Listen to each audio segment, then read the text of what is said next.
You've said a quote, though, that I think is really powerful, which is there's no historic society that has looked like us that didn't have a revolution. And I want to get a sense of what is it that we look like? The best example I've gotten recently since we last spoke is that Nietzsche had a term called the Age of the Last Men. And he was writing in the 1880s. And he said that no one would truly understand his work until the year 2000. Really? And yeah. Whoa. And so the Age of the Last Men is in the 21st century, and it's a society where he said the West would be dying because it would push envy and crabs in the bucket and lack of ambition and conformity to a point where there wouldn't be space to live. People would not be procreating. The West would not be able to survive. It would be the most dangerous period in our history because it would be so complacent. And it's really interesting when he frames the Age of the Last Men that all these things which we see as moral are actually profoundly immoral, because there's lots of things where not doing something is immoral, and we're a society where we're not doing a lot of things. And so I think we're a profoundly sick and endangered culture. So what are the things that we're not doing that we should be doing? Traditional human societies, and I want to sort of set a frame for this, where our cultural frame as a society is like 30 years. We can pull music from the 80s, and we're still running out of 80s music. And we can't go back further. The furthest we can imagine is sort of World War II. But at the same time, the scale of human history is thousands of years around the world. And if you're only looking at us, you're going to think we are less than 1% of the human race. And every other society in history had vastly different social norms than us on a variety of things. So we've gotten rid of having a coherent culture, which is a really big deal that no one thinks about. When you pass on things through generations, the nation is a generational inheritance. And we've thrown that away. And that includes the religion, the social structure, codes of politeness, a national identity, a sense of honor. And there's a series of beliefs that practically every pre-industrial society has that we don't. And we sort of, I mean, this is a huge topic I'd be happy to unpack, and we've got several hours, but we don't realize that this is not the end point of humanity. We're an insane aberration of a bunch of variables thrown together. I think it's worth going in so that people can have landmarks as to what exactly is going on. So writing about what a shared myth is something I've been focused on recently, getting people to understand that we all live inside of a frame of reference, that we tell ourselves a story, and that we can't even agree anymore on what America was founded on, like whether we are a profoundly racist culture that is just about colonialism and slavery, or whether we have created the most prosperous nation that the world has ever known. Like we have both of those stories being told at the same time, and the fact that we don't have anything to share, I think, has profoundly problematic consequences from a divide the nation up standpoint. So I'd love to hear, what are some of the landmarks that you see? What are the things that like specifically are dissolving that you think are problematic? And the line of questioning started with, what are we not doing? So what are the things that we're not doing that are problematic that have led to those things? You gave me a lot of interesting conversational threads, and so I'll pull out a few of them, but I don't think I'll get to all of them. One of them is, so people know Jordan Peterson for his pundit career, which has gotten quite popular, but I think Peterson's most important work is something no one noticed, which is Maps of Meaning. Yeah, fantastic book. Yeah, it was such a hard read. It took me like 2 years, but I finally completed it. And it's so intelligent because he's looking at human neurology and biology and all these different things and saying, how come countries will die fighting over their religion? How come two countries are willing to go to nuclear war over something? How could anything be important enough for that? And the thesis is that humans have to sort of build frameworks of how we interact with the world or maps of meaning. And these exist inside our neurology, where we have to interface with good, evil, higher, lower forms, a variety of things just to function as an actual human being. And that's very important. And another thread I want to pull at is there have been multiple myths of what America is over its history. The first one, which came about after the Revolution, early 19th century, was America was a republic. Then, with the mid to late 19th century, America was an Anglo-Saxon, British nation. Early 20th century is America was a frontier culture built off sort of the shared challenge of entering a new land. Then the theory from World War II until the mid to late 20th century was America was a nation built off sort of diversity, mixing peoples together. But back then it was seen more as like Italians, Irish, Jews with the local Anglo-Saxon population. And then the theory in the 21st century has been that America is built off oppression and colonialism and racism. And for all of those questions, do you want me to unpack which of those I believe?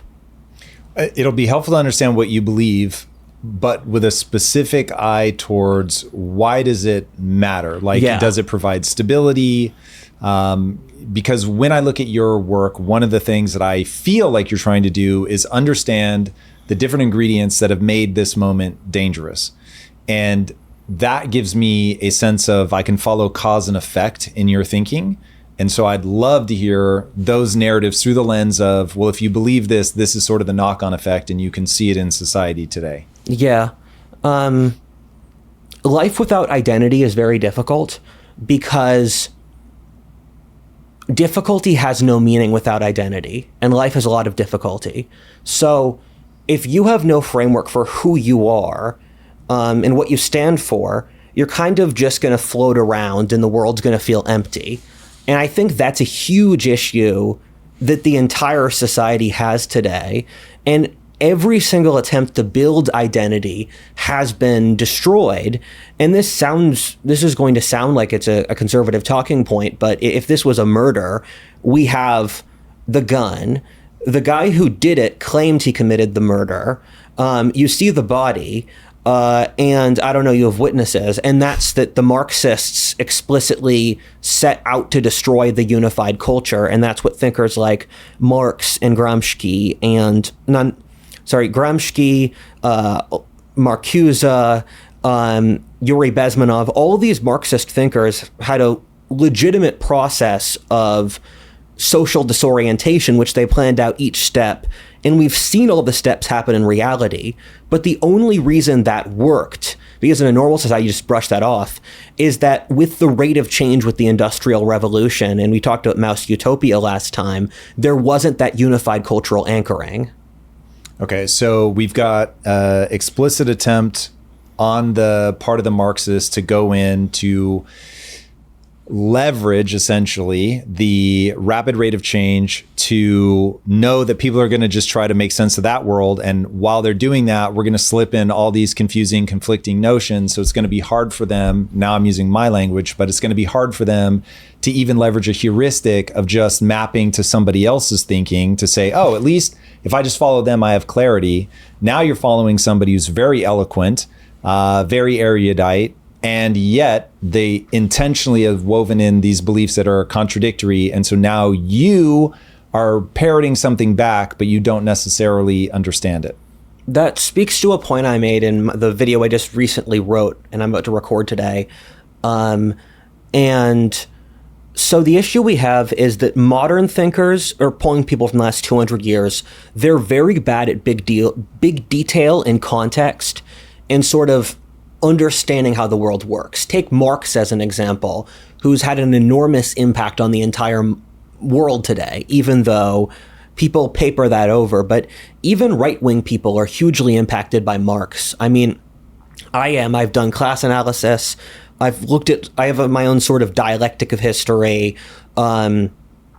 Marx built the idea of sort of splitting history and society into different principles and jostling them together But Marxism is built off all these assumptions like, if everyone is the same, which is not true, if history has a direction, which is not true, if the state can socially engineer people, which is not true, if there has to be a rebellion of the proletariat, which doesn't actually have a government system, which will result in utopia, where you've added together 10 logical assumptions. And if you do that in coding, your code's going to crash. And so that's what happened with society. So last 200 years, we're really bad at understanding how things interconnect, where we can understand things that we can prove with science very easily, sort of material shifts, like how the weather occurs or genetics or whatever. But we're very bad at using sort of wisdom to figure out what it actually means. Meanwhile, the thinkers before then, from like, the ancient world, the medieval world, they often have pretty good sort of like total world human experience wisdom. It's why religions like Christianity still work today, or why people still read Marcus Aurelius. But the way their wisdom works is often in such like a differently coded way than modern people, that modern people don't really understand it, or they just think of it as a silly story. When you look at these ancient myths, you have to compare what part of this was a silly story and what part of this is symbolic wisdom. And that's a very thin line.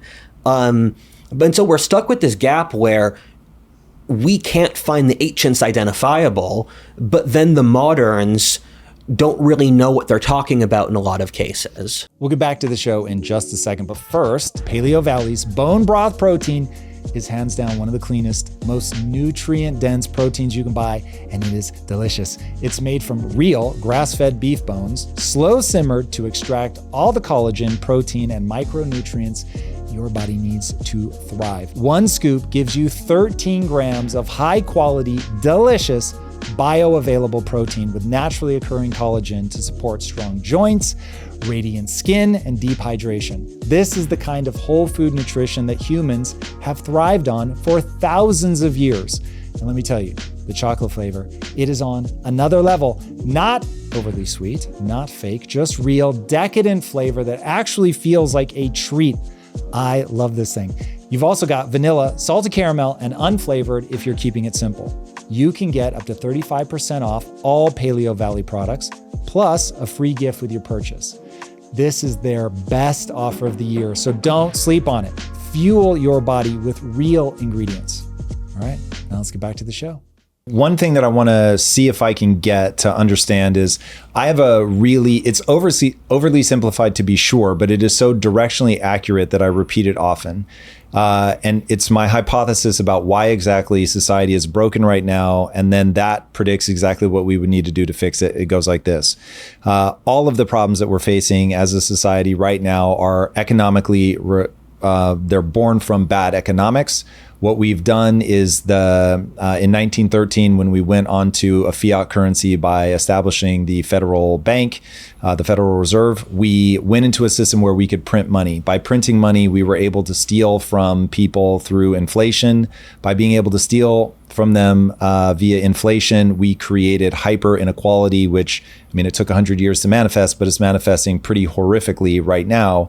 And so we had an American dream where it was like, there is a truth to be faced that there's one asset class that humans understand intuitively, and that's the house. The only way to protect yourself from the devastation that is inflation is an asset. And so now you have the situation, this is a literal statistic, 10% of Americans own 93% of the assets, and people wonder why, we're getting just ever increasing inequality. Put that together with the fact that we have an evolutionary algorithm placed in our minds that makes us absolutely go ballistic when we see something as unfair. And so the Gini coefficient, which says basically if somebody looks around and sees somebody else has more than they have, they're going to go bananas if it gets too big. And so the Federal Reserve made it possible for wealth inequality to just spiral completely out of control. Once houses became unaffordable, then you get this hollowing out of the middle class. And so now the wealth inequality is going like French Revolution levels. Because of all those things, I think we actually are headed towards a French Revolution, but it's economic in nature. Everything else that's manifesting is simply because the economics broke. And if you fix the economics, there's enough prosperity that people sort of fall back into comfortable patterns and they can overlook all the schizophrenia that something like a Marxist philosophy might bring. And so that like encapsulates my core thesis as to what is going wrong and therefore what we would have to do to fix it. As you pull all these threads of history, do you have a similar thesis that you can lay out? Is it tied to Marxism? Is it tied to leftists in general? Or is it something else completely? So we're in a really awkward position because I have a joke that hundreds of years from now, for the population number, they'll have line go up, line go down, where 20th century is line go up, in demographics, 21st century's line go down. And we're at the point where line go up is starting to go into line go down. And this would be very psychologically disorienting for people, because I think if you fixed the economic issue, you'd put a Band-Aid in a lot of these underlying things. But I think we do have a pretty severe cultural issue, which is sort of working with the economic one. And we didn't have the cultural issue until recently because money could paper it over. And can you define what the cultural issue is? So you look at the baby boomers, they got rid of a unified culture where it's the shared story we talk about. It's that people have lots of things that people don't think matter, in fact do. Where one of the great things about living in Texas is there's sort of like a fluid degree of social trust that makes doing things easier. You can trust that, like, let's say I forgot my debit card at a restaurant yesterday. I just went back and got it, and they just noticed me like, oh yeah, you can have it. We know who you are. That's possible in certain cultures, but then not in others. Or if like you have an employee, if it's a high trust society, you don't have to watch over them every second. And if you don't have to micromanage or always check in, where culture affects absolutely everything. But what happened was that we had centuries of increasing wealth where we thought we could get rid of culture. The boomers are at the peak of that. Then the death of culture also, chicken and egg, a lot of variables. But once you no longer have a culture with things like the federal government's responsible to the public. You shouldn't print infinite money because that's bad form and it's going to hurt people. Now they're just so greedy that they're going to do it anyway. So would it be wise to define culture as the way you mean it, informal rules that are passed on from parent to child, person to person, without necessarily being documented? Yes. So anthropologically, culture is sort of a net sum of how a society operates. It includes a government system is dependent on culture. The religion is, the manners, the accent, how child rearing occurs, how they cook. The culture is just the sum total of the human interactions. And what happened is that modernity had lots of implicit issues, which we used money to paper over. And then once most people slid into misery, money didn't do that anymore. I mean, as an example, we don't have... we have lots of very sort of sloppy social rules in our culture. Equality is one. Equality is just not an accurate depiction of reality. And you can believe in it as long as your society is wealthy enough that you don't deal with these conflicts. But then once you get to a place where one person gets to make their bills and the other person doesn't, all the pleasant notions sort of become very costly. For example, globalization worked in a world where the pie was growing for everyone, but in a world where that isn't true, you then realize other countries aren't on your side. Does that make sense? 100%. Okay, so we are no longer transmitting via culture ideas that keep our society strong and stable.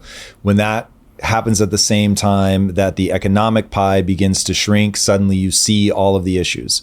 But your hypothesis is that the issues that we need to address, the more foundational issues, are ones of culture. No. I think both are foundational. Economic is first because people are really struggling economically, and you need to fix that in order to just have a functioning society. Because so many people are just barely paying bills and living really miserable lives that if you don't fix that variable is going to tear everything else down. Okay, so this moment brought to you by economics, problem number one, and then culture begins to be problem number two. Now, if we start getting specific about culture, you were talking in the beginning about Marx, that Marx has had a huge influence on the right and the left, whether they want to acknowledge it or not. So far, what you've put forward about Marxism is it offers these conflicting ideas with the express intent of destroying culture. What I want to know, assuming that I've gotten all that correct, what is Marxism hoping to accomplish by destroying culture, and why is it so influential? Those who lack wisdom lack wisdom. You don't know what you don't know. And a lot of people don't know a lot. In fact, we all don't. In fact, we're all infinitely weighed down by the things we don't know. And Marxists have a tendency to sort of see half-truths. I could talk about the neurology of that because there is a neurological scientific argument. But I've read most of the Marxist thinkers who did this: Yuri Bezmenov, Saul Alinsky, Gramsci, and none of them see the world or society as a living thing. So when you look at Marxist economics, they're like, this is the pie. We can just divide up the pie. What they don't see is that this pie was, in at least a fairly significant portion, brought to you by the corporations and the rich people and the kulaks that you want to kill. So if you kill the revolution, if you kill off the most sort of economically productive people, this isn't your pie, this is your pie. And Marxists really have an issue with that, where Yuri Bezmenov, and this just shows how deep and insidious it was, the Soviets literally had a department built around this, where they had set procedures. And there's a certain degree of like kind of funny horror about it, where you can watch, again, you can read this stuff. You can read Gramsci wrote for free online, Rules for Radicals you probably get at the library if they still exist. Or, I mean, Yuri Bezmenov has videos on YouTube you can watch. And the Soviets came to the conclusion, if we kill the religion, we can kill the rest of the culture. And they had like I can go through each step of the process, but they had a multi-step process on how to kill a society. And they'll literally say stuff like, make sure neighbors don't trust each other, make sure parents don't trust their children, put a bureaucrat into everything. And then the end point they came to was that the functioning of a healthy society was dependent on religion, but the Soviet Union itself was an atheist state. And so Yuri Bezmenov was studying India because he was supposed to destroy Indian society. And he thought, wait, I actually like Hinduism. I'm going to leave for America. And so it's a very sort of, when you see half of the equation, it makes sense. When you see half of the equation of what destroying the society makes sense. So the only way that I can make what you're saying make sense is if they are driven by envy and a desire for control. That's true. The argument I'm making is from Ian McGilchrist's The Master and His Emissary, which is a book on neurobiology. And the thesis he has is there's two halves of the brain, the left and the right. And the parallel that I love so much from the book, or the example, is the left hemisphere can only draw half of an image. If there's a human, it can only draw half of it. And it can only see the world through money and power and measurable things. And the right hemisphere can see the world through context, flowing over time, immeasurable variables, all these different things. And modern ideologies really wire people to the left hemisphere. Marxism is probably the most left hemisphere worldview, where from their desire for just power and destruction, then it totally makes sense, because they're not thinking of all the stuff it took to build that world. They just want to take from it. That honestly sounds like mental illness. Are you saying that that is mental illness? I mean, where's the line between malice and mental illness? You can make that a t-shirt, malice and mental illness. Well, I can actually answer that. So I'll be interested to see if they still overlap for you, if they're separate. So the difference between malice and mental illness for me is, if you're mentally ill, you are no longer mapped to what is real, whereas you can have malice and still be mapped to what is real. So Genghis Khan had malice, but he was mapped to what is real. And so as much as I would not have wanted to live anywhere near Genghis Khan, he did give us the Silk Road. He did unify things. He was very shrewd at leading, conquering, all of that. So he clearly understood cause and effect quite deeply, but he had a lot of malice.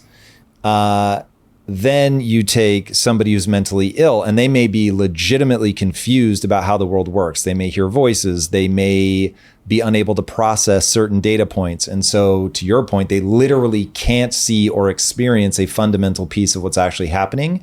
And therefore are always, even if they have good intentions, they're always going to misplay the world because they are blinded to some of it, or they hear things that aren't there. Jordan Peterson has this four-sided sort of matrix of, you deal with a difficult situation. You can either fall to hedonism, nihilism, totalitarianism, or rise to heroism. And the people closest to Marxists in history are religious fanatics. You could make a pretty good argument that Marxism is a descendant of sort of like radical Christian sects in the medieval or early modern or ancient world, where they, like in Munster in Germany, radical Protestants seized control of a city, went crazy, started practicing communism, forced sexual communism. They had multiple leaders who would murder each other, claiming to be prophets. And so there is this tradition here, and the Marxists fit into that, and they're very diluted. I mean, that's just kind of obvious if you take off the ideological goggles. And modernity creates lots of mental illnesses, though. I read this book from the World War I era, where he was going through all of these different things. It's interesting to see an author even a century ago state it, because like when I was growing up, lots of moms were scared to let their kids play outside, or they'd walk their kids several blocks to school until the end of high school. And that's not something that we would process as mental illness in our society. But you look at that and you think, you have an anxiety issue. Yeah, I was going to say, I would. But you're reasonable. Most are. as a feral Gen Xer, I guess we definitely see the world very differently. Okay, I want to keep putting these pieces together. So we have my goal is to understand what's wrong with society, because I, for one, find it incredibly meaningful in my life to try to help people right the ship. So we've got culture transmits these incredibly useful ideas. Culture has ceased to transmit these incredibly useful ideas, partly because there is modernity is helping people form certain types of mental illness. The one that you focused on so far is, and I obviously first called it the mental illness, don't mean to put words into your mouth, but Marxism, where what's happening is they're only seeing half the picture because they are so left brain dominant, using McGilchrist's breakdown of that. And so they are obsessed with envy, power, money. And so their worldview naturally springs forward from that. They exacerbated the death of culture itself by intentionally, and documenting it, shockingly enough, intentionally going in and creating an ideology that is confusing, leveraged the rate of change happening at the Industrial Revolution to take advantage of the fact that people would be more or less distracted and having a hard time categorizing things as a way to slip that in. And so now you accelerate the death of these traditional things that were being passed on, that were in some ways holding society together by transmitting these ideas. Now, this is now me totally leaping forward with the prediction that your statements have made so far would be that now, given the rapid state of change due to technology and especially AI, we're going to go through another revolution of sorts, third industrial revolution, fourth industrial, whatever you're going to clock it as. But AI is going to usher in a rate of change that's absolutely unparalleled, and already seeing people like Mamdani rise up and see how much energy is going over to that. That seems to fit in with what you're predicting, especially given that you said economics is the most foundational. You did a very good job articulating the chain of logic there. Besides that, to speak to your point, I agree with that. I had a failed prediction that we'd have 1,000 politically motivated deaths by last April. That turned out to be incorrect, but in the grand scheme of things, I still think we're going to have a revolution or a civil war.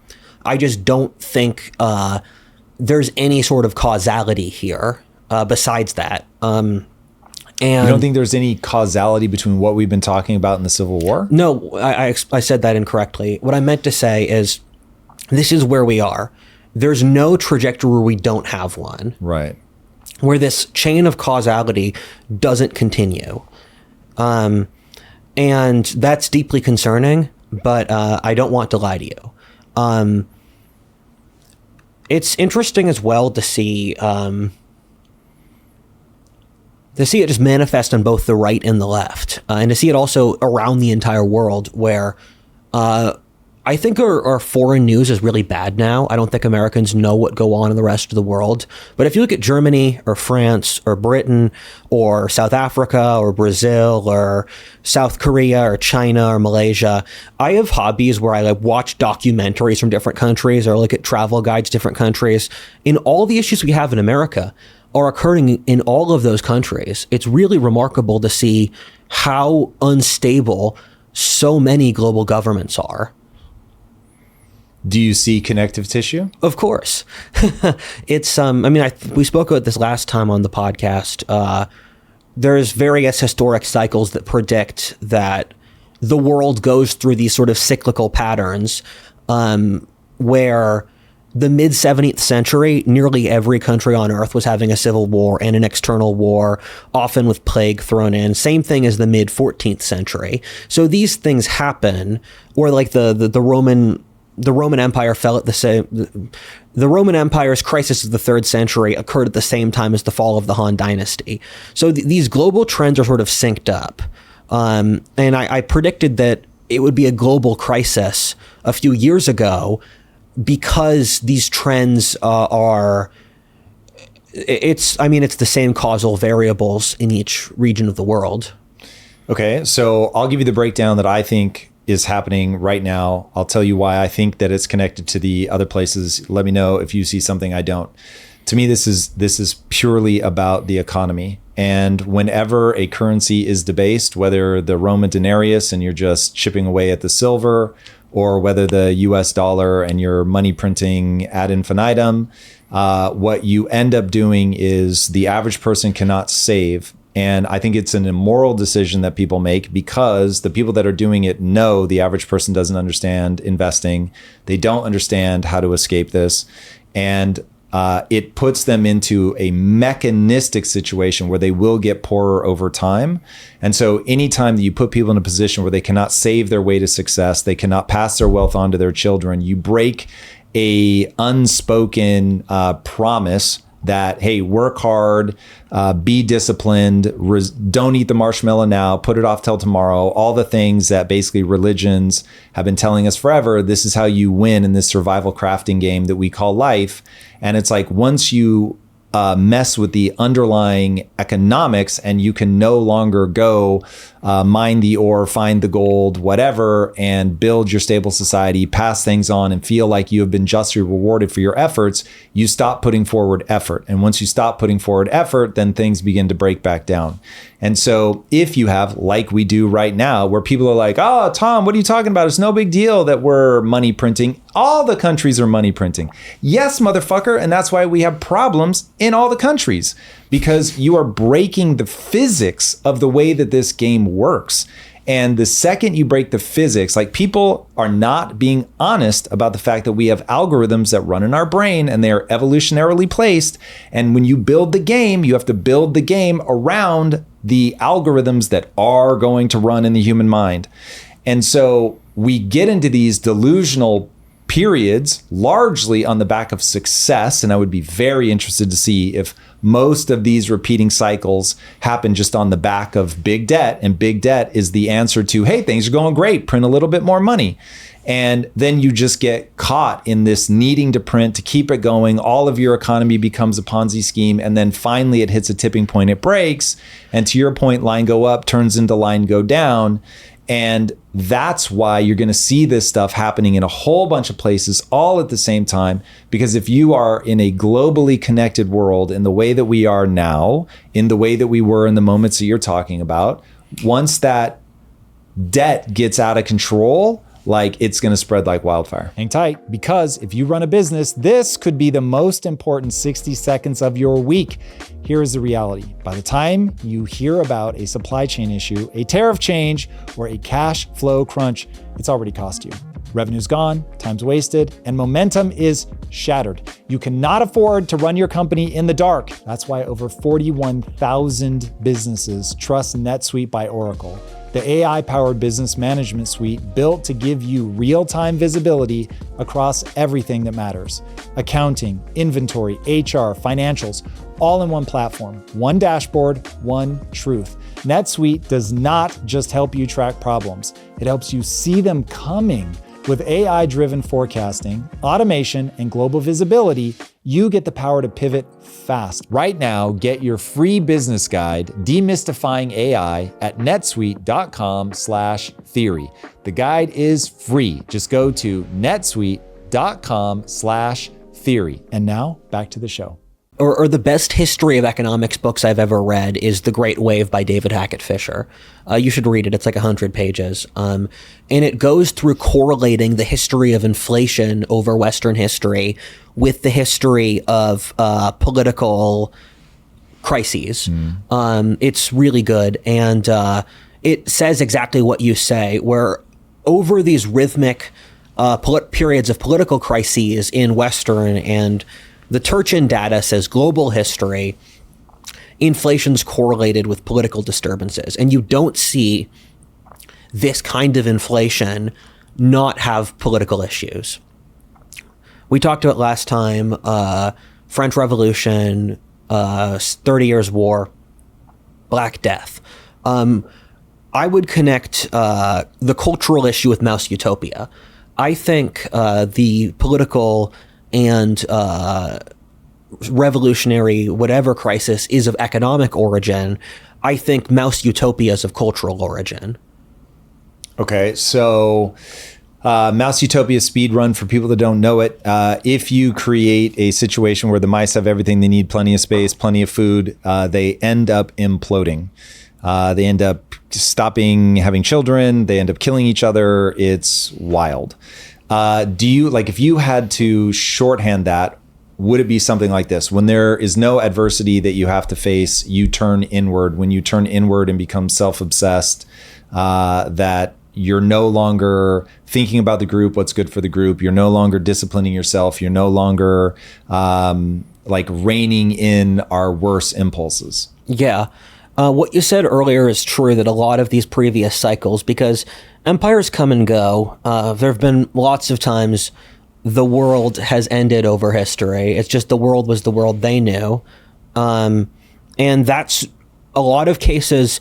You can either be hurt by wealth or you can be hurt by poverty. Crises of wealth are, I mean, the ones we spoke of before, where, because inflation is an overabundance of wealth where it stops having value. crises of poverty are situations like in Africa in the 19th century where you have mass famine and migration, or the Huns, the barbarians coming out of the grasslands because they need to conquer outwards.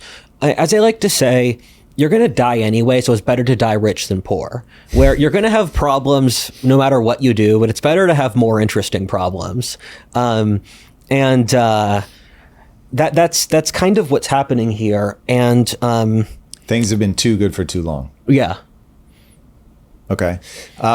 Yes, I very much agree with that. My whole thing is I think some people need to be chased by a lion. And by that, I mean, really, we all need to be chased by a lion. There needs to be some adversity. Adversity is the thing that's going to keep us disciplined. It's going to keep us focused. It's going to keep us cooperating, all the things that as a species we were meant to do. Okay, so help me understand how this ties specifically to the left. You did a video called WTF is going on with the left.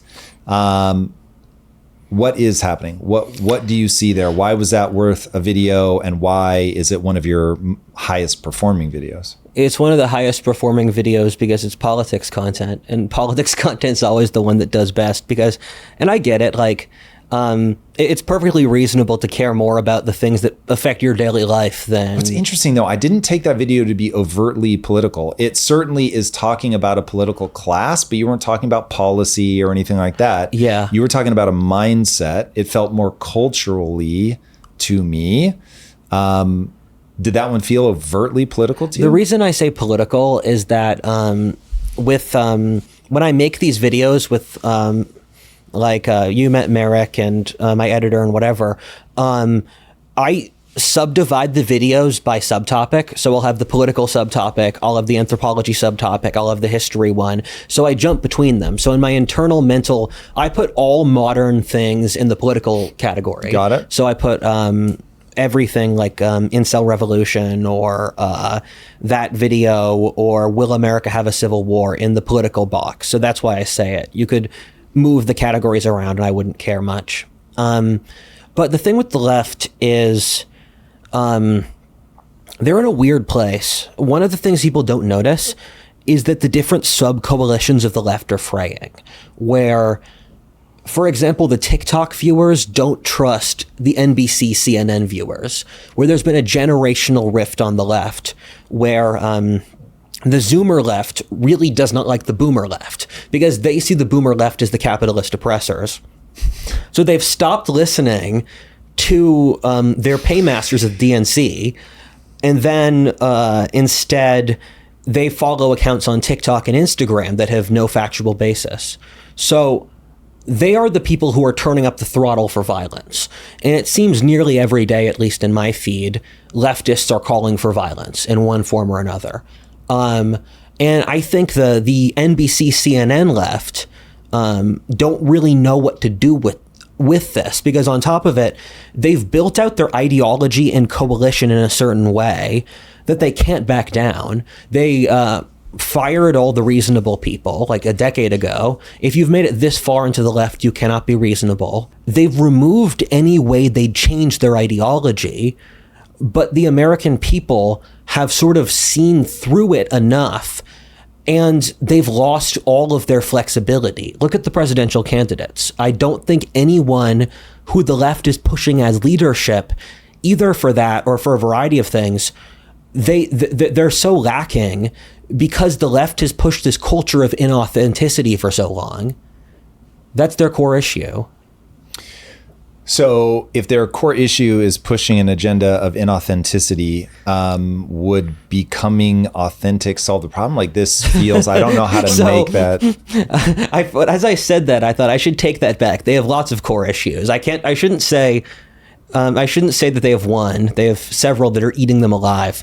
But I mean, doesn't this really go back to, if you were right in the beginning that this is a Marxist thing, that was the first thing you went to when I asked my first question, and then I said, okay, this all makes sense if and only if that group is driven by envy and a desire for control, and you added power and money to the equation. It's like, okay, yes, that all makes sense to me.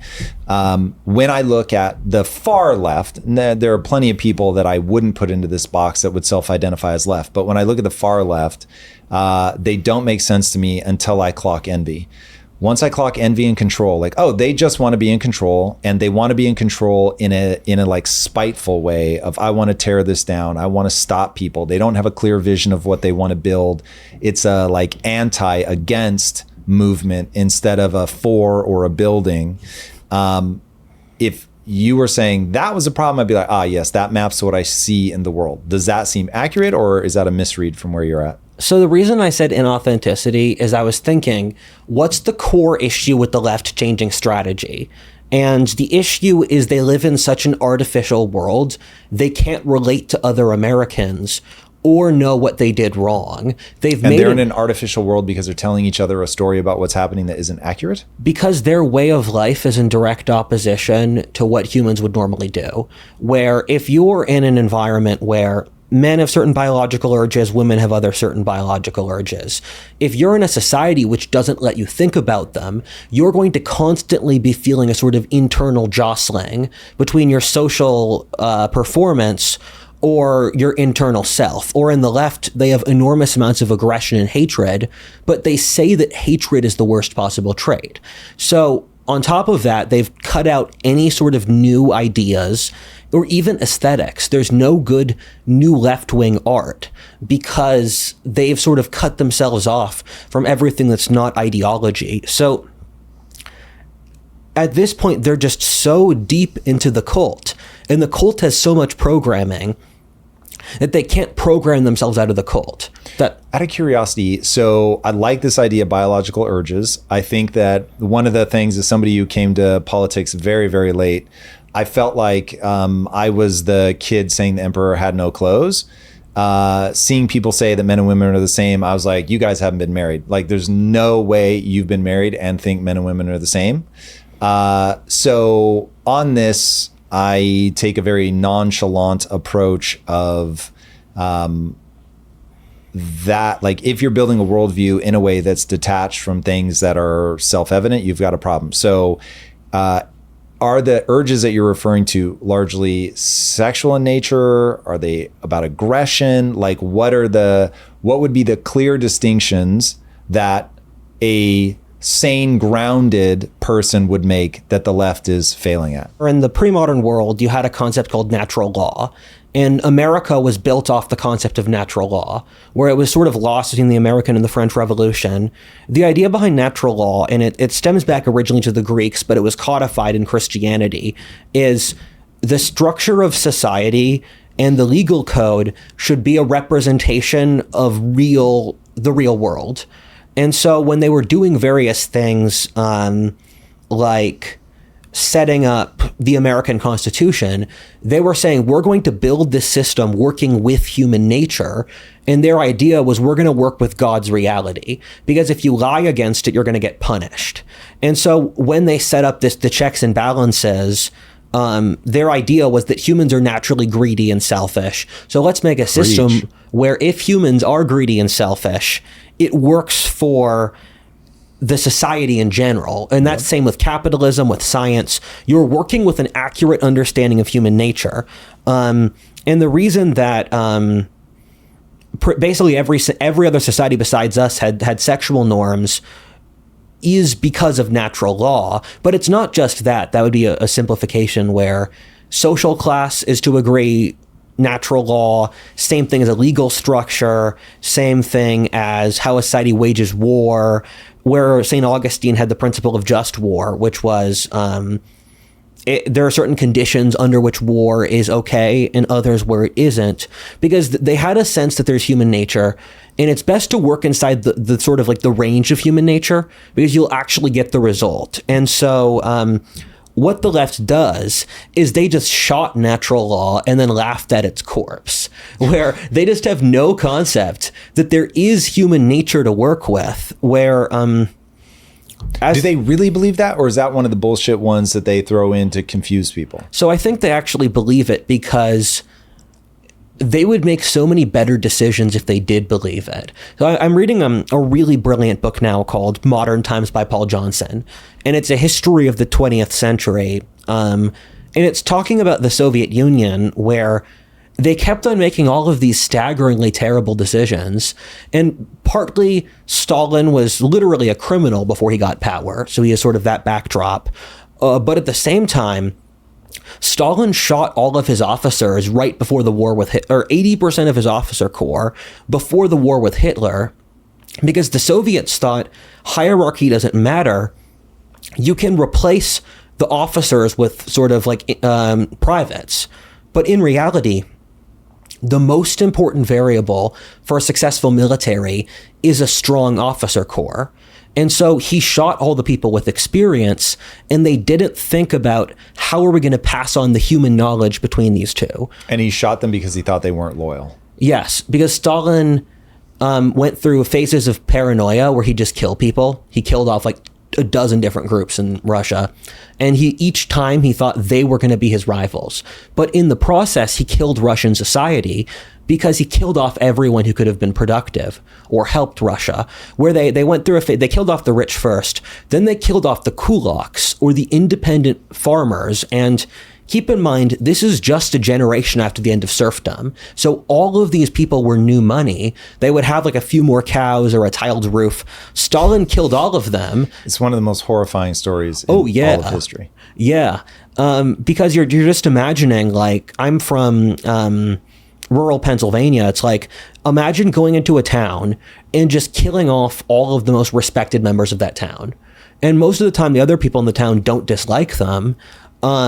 And you're just destroying the society. And it speaks to your mental illness point that if you were in the Middle Ages and you had an understanding of human nature and you wanted to wield power that brutally, you'd be like Machiavelli, where Machiavelli has this highly structured and logical sense of when he's going to be brutal. And Stalin is just like, kill them all. And that portrays they actually believe it. Or same thing as importing immigrants. If you know enough anthropology, and even left-wing anthropologists agree with that. Hold on. Let's go back to that, because that's a really interesting point, and it's hitting me weird. Okay, so what I just heard you say was, hey, Tom, as proof that these guys really do believe that it's all blank slates, generals, the same as a private, doesn't matter, kill them if they're not going to be loyal, just promote the next guy. Do you think that the first order of what drove him to do that is paranoia, or a belief that everybody's the same? What anthropology has found is that culture varies a lot, and it's very deep. It's sort of lots of implicit stuff where there's still a significant amount of cultural differences between different sort of different subregions of British Americans from hundreds of years ago, as well as different groups of white American. So generations later, you can still see if someone's culturally Italian or Irish American from a variety of things.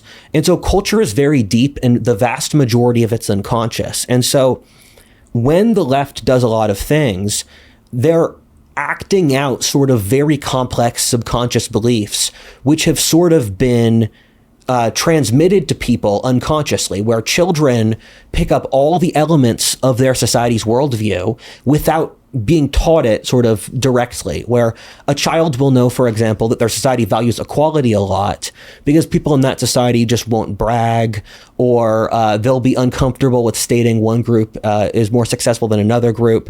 So people act out very complex psychological principles that they don't understand the full implications of. And so Stalin's first motive was paranoia, but then inside his sort of deck of logic was everyone's interchangeable. Okay. Yeah, it feels like mental illness is a key ingredient, but that is very fascinating. I never saw Stalin through that lens. Stalin being one of the most terrifying figures of the 20th century. Okay, so we've got the left. They believe that everybody's an interchangeable cog. This is one of the things that they actually believe. And that is certainly creating the problems. Why do you think that this is gaining so much steam right now? It's gaining steam for the economic issues you describe. But why does that push people to the left? So bad times bring radicalization. That's just a consistent principle. And that could be religious fundamentalism. It could be radical nationalism, leftism. I read this really fascinating book called The Psychology of Socialism by Gustave Le Bon, and it was written in the 1880s, and it's absolutely insane. He totally nailed the left psychology back in the 19th century, and it's one of the most prophetic books I've read in my life, where I wrote all of the predictions he got right, and it filled 2 pages. And he said that the core demographic of the left is sort of mal-educated people, where our education system overproduces midwits, where we teach people non-useful skills, and then the economy doesn't have jobs to pick up for that. So there's this huge lag in sort of overeducated people who are taught to believe they're more important in the world than their services are, and they are the people who drive the left. What happened in the last 40 years, and Turchin talks very cogently about this, is we had a huge cadre of both over and undereducated people. And due to the economic issues, they could not sort of integrate into society. So they became radicalized, and they used the radical left virtue signaling game as a way to short circuit not having to deal with merit, because they resent merit. So they use ideological purity spirals for status selecting. And so among young people, there's lots of sort of dissatisfied elite aspirants, and the college educated ones tend to go left. And like, I spent a semester in college, the non-college educated ones tend to go right. Okay, so we've got this spiraling up of what's happening on the left, overvaluing what they've achieved and what they're going to offer to society at a time where we're having economic woes. How is that manifesting politically? Like, when I look at the left, what I see are people that are using, I'll say, is empathy the right word? Compassion, sympathy. maybe closer. That's not what they would call it. So I don't think, maybe you see something I don't, but I see them as fighting for the oppressed all the time. Like, these people are legitimately having a bad time. Somebody's got to stand up for them. We've got so much, to whom so much has been given, so much is expected, and they're going in, they're trying to help people. But it does not appear to be birthing a better world. It seems to be creating this, what Gadsad calls suicidal empathy. And for me, zooming in on the things that worry me about the left are authoritarianism and unchecked immigration. What do you see manifesting in your understanding of the left and all of these predictions about the left? What does it have to say about those 2 things specifically? So, the West was built off Christianity, and the core sort of emotion of Christianity is love. Envy is the shadow of love. So they think they're doing Christian love, but they're actually doing its opposite. Because when you love someone, you accept their issues for what they are as a person. And when you envy someone, you look for issues to tear them down. So they've created a mask of Christian love to show its opposite. And the thing we're seeing is just, so you watch the woke commercials, like the Jaguar one or whatever one they're doing now, and you think, a group of people greenlit this. You could put 10 people in a single room who did not think there was a problem here, and that speaks to a real disconnect between them and the rest of the world, that they have these highly enclosed places where they constantly ratchet up ideological extremism, and they don't, one of the core issues the left has is they don't have self-regulation mechanisms.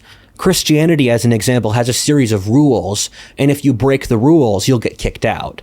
That's even like fascism has a better rule structure than the left does. If you follow the rules, you're fine. If you don't, the left hates rules, so they just have vague vibes, but then they have no mechanism to turn off the bloodlust. So that's what happened in the French Revolution, which was 5 years of just mobs in France eating each other, and it was the snake eating its own tail. So the left is stuck in these, where if you don't show your purity, you're kicked out. And But purity to vague rules? Because you're saying they don't have Yes. like the specific... It is purity to vague rules. Like, none of it makes sense. It's all contradictory. And they're using the contradictory to prove their loyalty. Where every single thing the left says, they also believe the opposite. And it's George Orwell articulates it very well. And so they don't really have rules, and their standards get more and more extreme, but in the process, they purge anyone who would realign them. So they're just getting crazier and crazier, and anyone who would have told them no was kicked out 5 to 10 years ago. Okay, one thing I've heard you talk about with the left, and my earliest like step into what's going on politically, what's going on culture war, was I was interviewing Heather Heying. This was like 5 years ago. And I said, this sounds like basically a female mode of living, pathologizing. Yeah. And I've heard you say similar things about there's a feminization of culture. Is that being driven by the left? And if so, what's the mechanism? One of the things I like to do to figure out how the world works is I look at what predictions of the future work, because you can see what's retroactively. Making a predictive model is important because it means you're understanding the world's accurate. Right. That's what the scientific method is. So when I look at old predictions and they did something right, I try to figure out what they did right. And there was this. What was the core logic? What cause and effect were they tracking? There was an ancient Greek play, I believe, written in the 4th century BC by Aristophanes. And it's a society where only women could vote.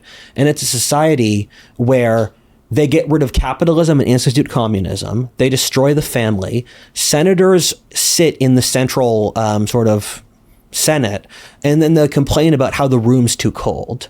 And they use sex to control the men. They can't form a coherent plan of argument, and they just stay stuck arguing over the details.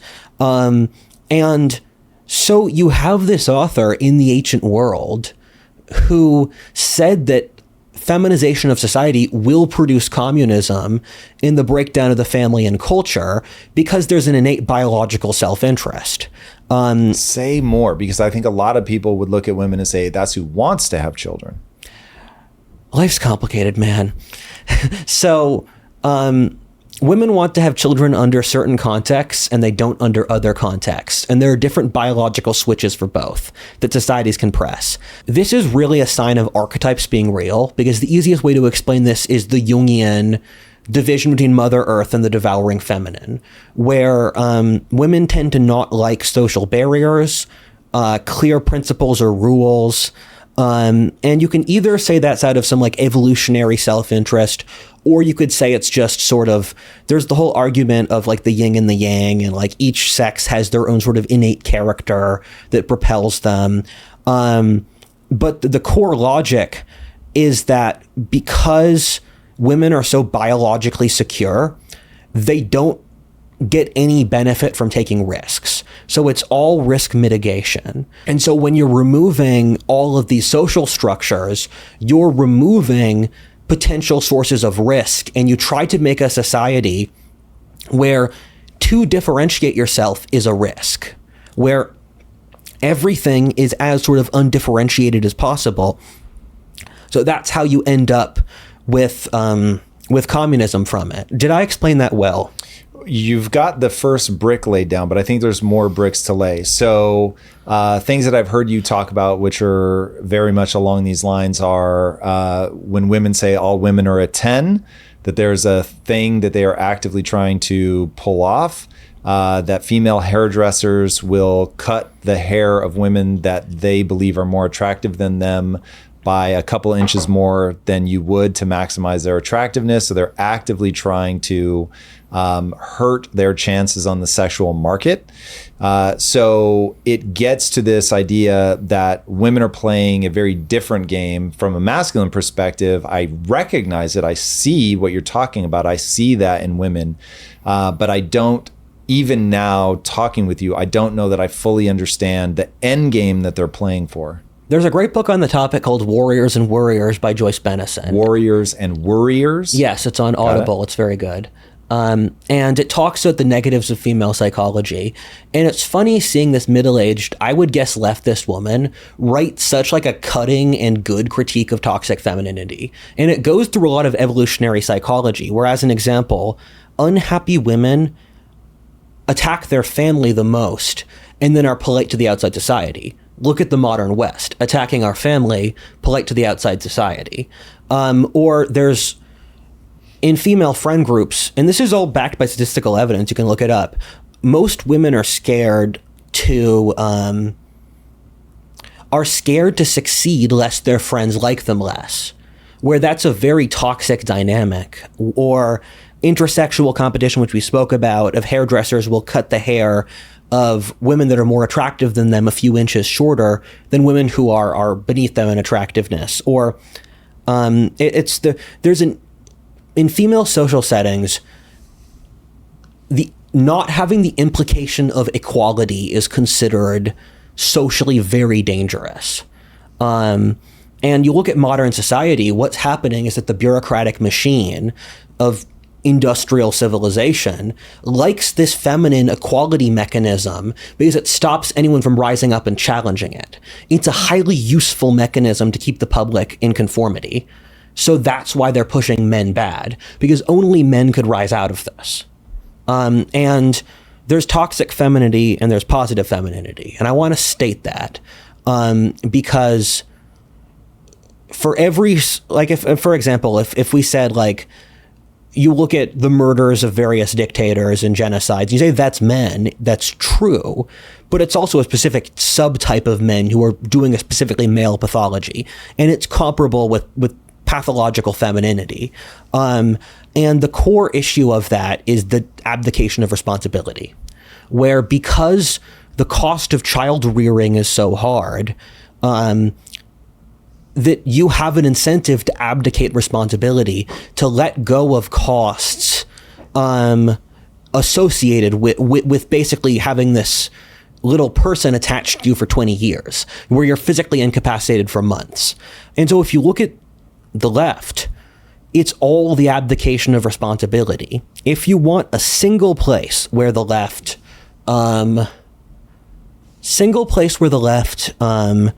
does something that doesn't make sense, it's because of the abdication of responsibility. And you're saying, just to make sure I understood that because women have so much responsibility with child rearing, they need to get it off of them in other ways. Yeah. Okay. I've also heard you say that, women just need to be honest. They're not going to be attracted to a man that can't dominate them. Yeah. So how do I reconcile that women both want to be dominated by a man in controlled circumstances? All of that's got to be somebody that they want, blah, blah, blah. But that with, and I want no rules. Man, I know the answer to that, but this has been such a complex journey of learning all these things. As I stare at it in retrospect, I'm like, man, that's complicated. So it's two different biological switches based off context, where are there rules being enforced on me or are there not being rules enforced on me? And until there are rules enforced on me, I'll push these low trust strategies until there is a social structure, because men have always been the people that have built social structures. That's true for governments, religious institutions, corporations, militaries. And so women have been dependent on the patriarchy or the structures men build. So in the absence of a patriarchy, you'll do these low trust strategies until the context switches, and then you switch behaviors, where it's one of those things where it's Schrodinger's feminist. A feminist is either empowered or she's a victim, and it depends on context, whichever one you choose. Whichever one they choose for themselves. Yes, by context. And would that context be whichever one of these gets me more control, gets me more... Whichever one I can avoid conflict with.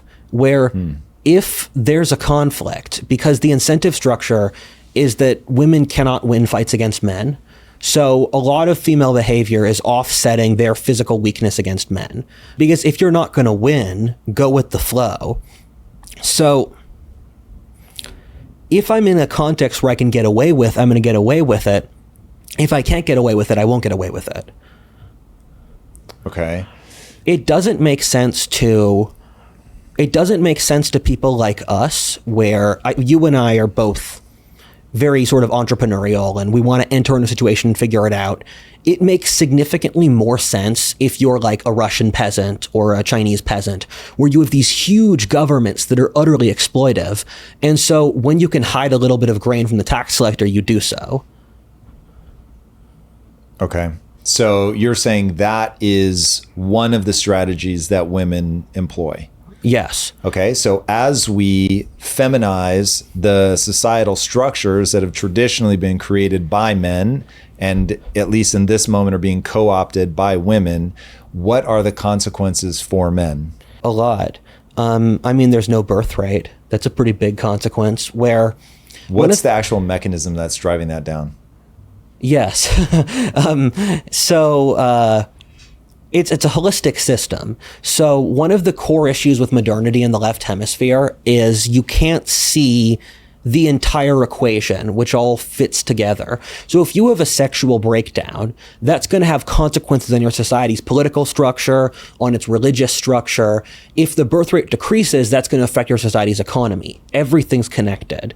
And so, as an example, the Industrial Revolution was a huge causal variable here, because you removed women's reliance on men's physical labor, and you also removed the threat of starvation.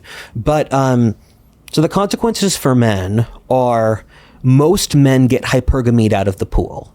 And hypergamy is the principle that women will naturally be attracted to the most powerful man. And again, that makes sense if you use the analogy of, if I am a peasant in a war zone, I will pick the most powerful warlord to protect me, because he is the one who is most likely to stop wandering vagrants, wandering mercenary bands from stealing my grain. Keep in mind, this is operating out of an idea of fundamental weakness in a very brutal Darwinistic evolutionary world. So it makes total sense from the sort of logic they're coming from. And when you hypergamy most men out of the pool, you end up with these sort of a huge amount of dissatisfied men, and then no one has children, because there's, of course, the mismatch between a few men who get a lot of sort of selection, and then most men who don't. And then these men don't have an incentive to get married and have kids, because their life is it's fairly satisfying. And so you don't start families in this, and it also breeds mass social distrust.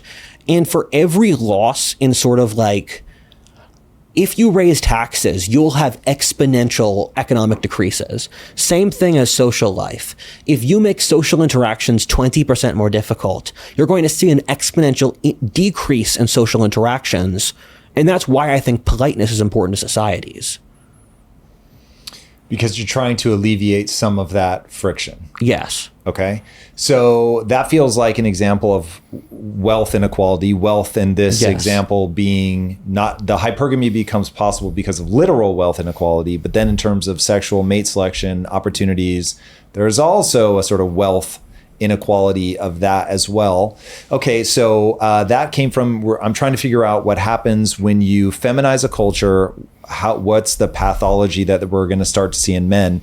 If I just started rattling off things that I can already see right now, obviously making men and their natural proclivities problematic. So telling men not to be aggressive, telling men not to be dominant, telling men that they need to step back and let others speak, specifically women, telling men that their ambition is in and of itself problematic. And one stat that I've come across recently is, since I think the mid 90s, the number of patents that China has filed compared to America, China went from like less than 1% globally now to like 43% globally. I mean, it's insane. And America has gone from like 18% to 16% or 25 to 20, whatever. It was a drop. And that's where I'm like, these things matter. China believes in itself. China is encouraging its people to be aggressive, to be dominant, to be as ambitious as humanly possible, to grind, to train. And it really manifests. It manifests in GDP. It manifests in innovation. It manifests in progress. And so when I start looking at if the problem's in the US, like just looking at US versus China, when I look at that and I say, whoa, some percentage of this is due to the feminization of society. That's where I've started beating the drum recently, where I'm like, no, men should not make space for anybody. Men should compete as hard as they can. You should always want an equal playing field. You should never sabotage somebody or try to hold them back. But if somebody can't outcompete you, tough shit. So it's like you should be going all in. I agree. I very much agree. Yeah, it's funny to talk about China because, first of all, you're assuming they're telling the truth, and they normally lie about 20% statistically. They amassed the Communist Party lying by each province, and it's about 20% of stats, or it's about 20% of total GDP. I think China in some ways is a more feminized society than America, because they've just totally let themselves get walked over by the government in the school system and like the factory system, where I follow a lot of Chinese news, and it's crazy. They have like 50% youth unemployment now. Whoa. Yeah. They have a litany of issues. They've had lots of failures of major corporations. There have been protests across the country. Xi Jinping has said a lot of just like, you should literally prepare for war. And they like having really sort of like explosive rhetoric. And people like to say that, but at the same time, the book I'm reading about the 20th century, people said that about Hitler and Stalin. And it's totally insane to speak back to your earlier point that people tried to appease Hitler. The British gave back a quarter of their fleet to Hitler to appease him, and you don't get Hitler to compromise by giving him stuff. These people have no comprehension of how predatory actors operate. Or the Western media was just writing glowing reviews of Stalin and Mao, who are even worse than Hitler. They killed like twice as many people at least. And so we just are so naive, and the only way to fight players like that is to sort of bring out our own masculinity, because appeasing monsters is not going to work. And it's just a dangerous worldview. And I think there's an element of just, there's lots of very insidious, dark, I think, instincts in there. And yeah, I think it's more dangerous than people think. It's more dangerous from a Thucydides trap perspective. It's more dangerous from a look at even China can collapse if you allow that kind of thing. What do you mean by that?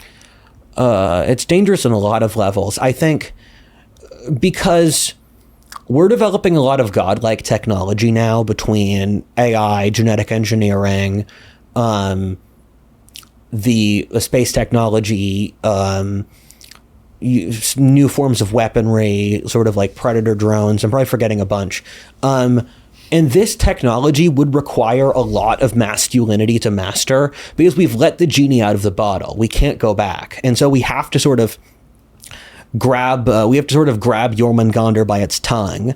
But we don't have the will or the energy for it, because we've destroyed the same masculine impulses that would allow that to happen. Or there's all of these external threats. So when you destroy masculinity, you're destroying the very thing that would allow your society to reset. I just also think China is very dangerous, because I think they are significantly worse than we believe.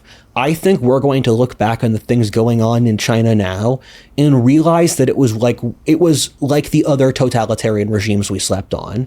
I think they're probably doing very dark things that we don't know about.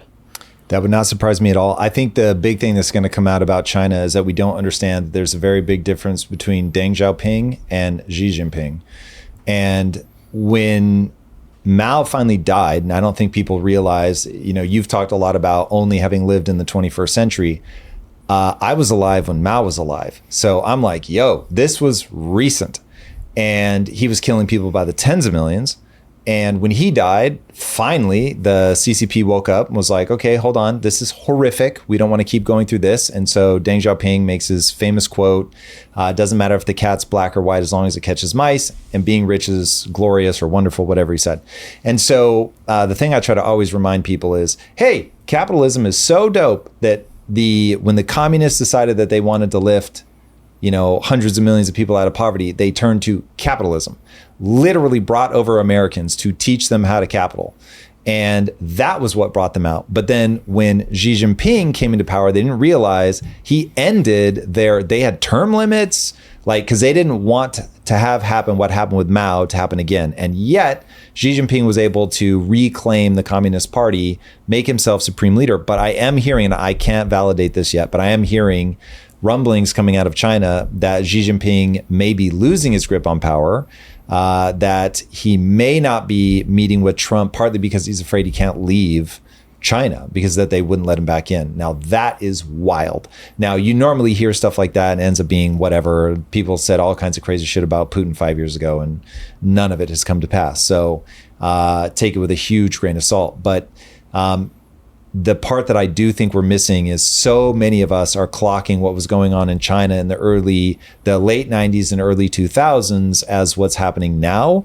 And it's been a very different picture since Xi Jinping took over. I've gone through sort of multiple phases of obsessive study on China. I've done it several times where for a few months I'll just look at everything coming out of China. And it's weird to look at the trajectory they've been on where back in the 70s, they were hardcore Maoist. It was like the Taliban today. We would perceive them the way that we perceive the Taliban now. Then they went through this liberal phase where they're like, we're going to bring in Western companies. Our major cities can be places that Western expats can comfortably live in. We'll pretend to care about stuff like the UN or free rights. Then they went through this phase in the 2010s where I remember Fareed Zakaria made this whole thing the rise of the rest, and he was championing the decline of America against the rest of the world. And there was this whole cultural moment of China's going to surpass the West, and China's doing this empire building with the Belt and Road Initiative. And I was kind of horrified at how complacent the American elite were, that so many of the American elite were totally happy with letting a Marxist state that hates us sort of rise to global predominance. Then after 2020, we saw a totally different phase of China. And I believe Peter Zeihan is fundamentally correct, although it's going to take longer, where they have really high youth unemployment. The cities are getting empty, at least from the several different sources I'm looking at, because they have such high unemployment. People are moving back to their hometowns. Because in China, there was this huge migration from the countryside to the cities. And the Communist Party is killing a lot of people. There were 2 million unaccounted for deaths for COVID. Whoa. Where there were 2 million deaths for unstated reasons with coffins. And that's a lot. They're teaching children how to do military sort of training. They openly say that America is the enemy in their propaganda. They've closed their borders for years. So China is in a very totalitarian place, and they're cracking down on their own population. And it's scary because I see the potential in China for what America could be. And if we keep going in a totalitarian direction. Yeah, because keep in mind, we didn't know at the Holocaust at the time. We didn't know at Stalin or Mao at the time. These totalitarian governments have been very good at insulating the world from what's going on. The Uyghurs, too. I mean, they've experienced horrible things. Yeah. There's plenty of malice in the world. There's no doubt about that. This is why I bang on about free speech. If you're not willing to let people say what they say, if you're not willing to be voted out of office, then the guns come out. And there is no other way. And I don't know why people can't see that, but they really can't. All right. I want to ask you about Gen Z. You're a Gen Zer. I want to know about what is sex like for Gen Zers. What does that tell us about either the feminization of culture, where we're headed as a society? I know you're close with the guy behind Homath, Yeah. So what are some of the most important home math equations? The core variable I'd say is just lack of social trust, and that operates across the entire pyramid. Between men and women?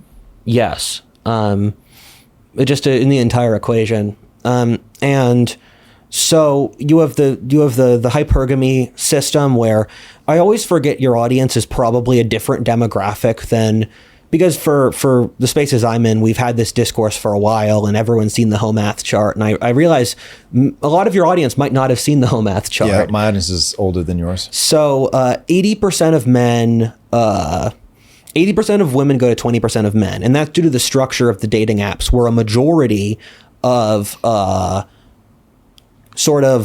relationships among Gen Z are formed online. And it's an important thing to realize Gen Z doesn't really leave the house. Partly because they're not wealthy enough, and partly because they have social anxiety or everyone's on their phone. So most relationships are formed online. And that's a fairly, how do I explain this? That's very shallow and dehumanizing. And with the way it works as well, with the inequality, is you have a lot of incentives for low social trust, either between sort of the Chad guys who have lots of options, and then that brings down the value of the individual women who they're cycling through. So you have a large disenfranchised population. You have a loss of social trust due to sort of the incentive structure, and because there's no community with the way social media works and dating apps work. And then you just have mouse utopia eating at the equation, where you have a significant portion of Gen Z women, I think some men too, who have basically just checked out, who are radical left or lesbian or something like that. And no, I'm not making this up. So that's why young people don't have children. That's wild. Okay, so if you were going to try to unwind some of this, like if, I don't know if you just are black-pilled and it's like there's nowhere we can go, or if you feel like is this we got to re-champion religion? Is this, obviously we've already talked about economics, so I'll assume you'll say we got to resolve some of those issues. But other than the economics, like how would we unwind this if you gave us a generation or two generations? What are the things that would need to be true for us to renormalize? I agree in the economic. After that, I'd say just a return of masculinity. Because the issue with a lot of sort of religious conservatives is they want to bring back a rule structure for religion without really reference to God or sort of the masculine enforcement. Because the way, if you study sort of like, I have multiple sources of information, but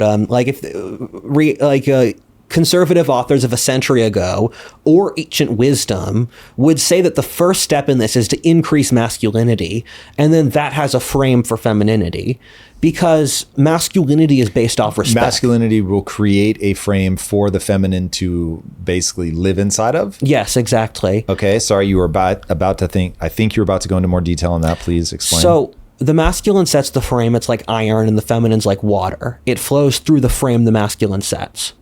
And so this is why women don't build social institutions, or why they don't sort of drive the course of human history directly in the way men do, but they do drive it indirectly. And there are exceptions like Joan of Arc or Catherine of Russia.